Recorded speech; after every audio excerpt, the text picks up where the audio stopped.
Assalamualaikum warahmatullahi wabarakatuh.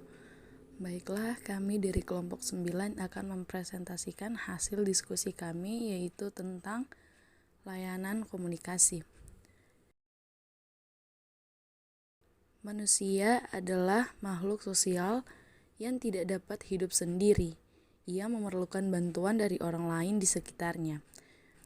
Untuk itulah manusia harus saling membantu, saling bekerja sama, dan saling melayani. Begitupun dinamika yang ada di dalam organisasi, sangat dominan dengan aktivitas layanan komunikasi. Layanan komunikasi yang prima akan membawa kesan dan citra positif organisasi di mata publik. Pada prinsipnya, sebuah organisasi perlu menyusun rencana berbagai aktivitas layanan komunikasi yang disesuaikan dengan kebutuhan, potensi, dan peluang yang ada. Beberapa contoh kegiatan layanan komunikasi adalah 1. Mempelajari dan melakukan analisis reaksi publik terhadap kebijakan organisasi. Yang kedua, menyelenggarakan hubungan baik dengan masyarakat dan media massa. Yang ketiga, memberikan informasi atau penerangan kepada siapa saja yang dipandang membutuhkan tentang hal ehwal organisasi. Selanjutnya, dalam layanan komunikasi terbagi menjadi 4 bagian penting, yaitu yang pertama, layanan komunikasi kepada publik internal. Yang kedua, layanan komunikasi kepada publik eksternal. Yang ketiga, layanan komunikasi sebagai bentuk bantuan pelanggan. Dan yang terakhir yaitu konsep layanan prima. Yang pertama yaitu layanan komunikasi kepada publik internal atau di dalam organisasi. Publik internal adalah orang-orang yang terlibat dalam proses produksi barang atau jasa yang dihasilkan perusahaan atau organisasi dari mulai merencanakan produksi, menghasilkan produk, sampai dengan memproses penjualannya. Dengan demikian, komunikasi internal merupakan proses pendistribusian informasi yang secara rutin dilaksanakan oleh warga organisasi untuk menjaga kinerja organisasi. Dengan komunikasi internal yang berkesinambungan, diharapkan dapat meningkatkan kinerja organisasi khususnya dalam hal ini. A. Menunjang kegiatan manajemen dalam pencapaian tujuan organisasi. B. Membina hubungan yang harmonis untuk meningkatkan kerjasama. Dan C. Mengupayakan agar organisasi memiliki warna, budaya, citra, suasana yang kondusif dan menyenangkan. Layanan komunikasi internal yang dilaksanakan dengan baik merupakan alat yang ampuh untuk memperbaiki, merawat, dan mengembangkan. Saling bekerja sama, pemberian imbalan dan penghargaan lainnya, peningkatan kualitas kerja, peningkatan dalam karir, hubungan harmonis antar karyawan, sistem prosedur kerja yang efisien, dan keselamatan kerja. Selanjutnya yaitu contoh kegiatan layanan komunikasi internal. Yang pertama, internalisasi kebijakan. Yang kedua, monitoring dan evaluasi pendapat anggota. Yang ketiga, mengelola media internal. Yang keempat, memberikan saran dan usulan mendengarkan keluhan anggota.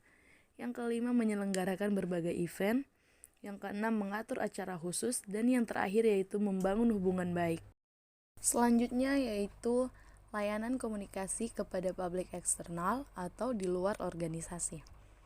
Publik eksternal terdiri dari perorangan, kelompok, masyarakat, organisasi lain, maupun instansi pemerintah yang menggunakan produk, barang, atau jasa yang dihasilkan oleh suatu organisasi. Publik eksternal mempunyai arti yang sangat penting bagi organisasi, terutama bagi perusahaan yang menyediakan barang atau jasa. Contoh layanan komunikasi yang diharapkan publik eksternal, yaitu yang pertama, kemudahan memperoleh informasi, melakukan survei kepuasan pelayanan, mendengarkan keluhan publik eksternal, manual penggunaan produk, pengelolaan keluhan dan saran, menyelenggarakan berbagai event, dan yang terakhir yaitu adanya media eksternal. Yang ketiga yaitu layanan komunikasi sebagai bentuk bantuan pelanggan. Sedikit informasi penting, layanan komunikasi merupakan bentuk kepedulian organisasi terhadap pelanggan. Setiap terjadi perubahan kebijakan, perlu dikomunikasikan kepada pelanggan. Ada banyak alasan mengapa perlu direncanakan dan dilaksanakan layanan komunikasi yang prima kepada pelanggan. Antara lain sebagai berikut. Yang pertama, pelanggan merupakan aset berharga. Maju mundurnya perusahaan bergantung kepada keberadaan pelanggan. Yang kedua, adanya persaingan dengan lembaga lain dalam usaha mencari pelanggan yang loyal. Dan yang ketiga, pelanggan semakin kritis. Poin yang terakhir yaitu konsep pelayanan prima. Pelayanan prima atau excellent service adalah suatu pelayanan yang terbaik untuk memenuhi harapan dan kebutuhan, memberikan rasa kepuasan, dan menumbuhkan kepercayaan para pelanggan.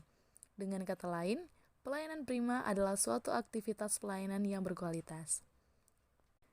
Kualitas pelayanan meliputi aspek-aspek sebagai berikut. Yang pertama yaitu ketepatan waktu, yaitu pelayanan yang diberikan sesuai dengan alokasi waktu yang wajar. Yang kedua yaitu ketepatan pelayanan berkaitan dengan akurasi atau ketepatan. Yang ketiga, kualitas pelayanan berkaitan dengan kesopanan dan keramahan. Dan yang keempat, kualitas pelayanan berkaitan dengan tanggung jawab dalam penanganan keluhan pelanggan. Yang kelima, kualitas pelayanan berkaitan dengan sedikit banyaknya petugas melayani serta fasilitas pelayanan yang tersedia. Yang keenam, kualitas pelayanan berkaitan dengan lokasi, ruangan tempat pelayanan, tempat parkir, ketersediaan informasi, dan petunjuk atau panduan lainnya. Dan yang terakhir, kualitas pelayanan berkaitan dengan kondisi lingkungan, kebersihan, ruang tunggu, fasilitas musik, AC, alat komunikasi, dan sebagainya. Dalam suatu perusahaan, baik yang mengelola industri, barang, maupun jasa, loyalitas pelanggan adalah aset yang sangat penting untuk dibentuk, dipertahankan, dan ditingkatkan. Untuk meningkatkan kualitas layanan komunikasi, biasanya dilakukan monitoring atau survei tanggapan masyarakat terhadap layanan komunikasi.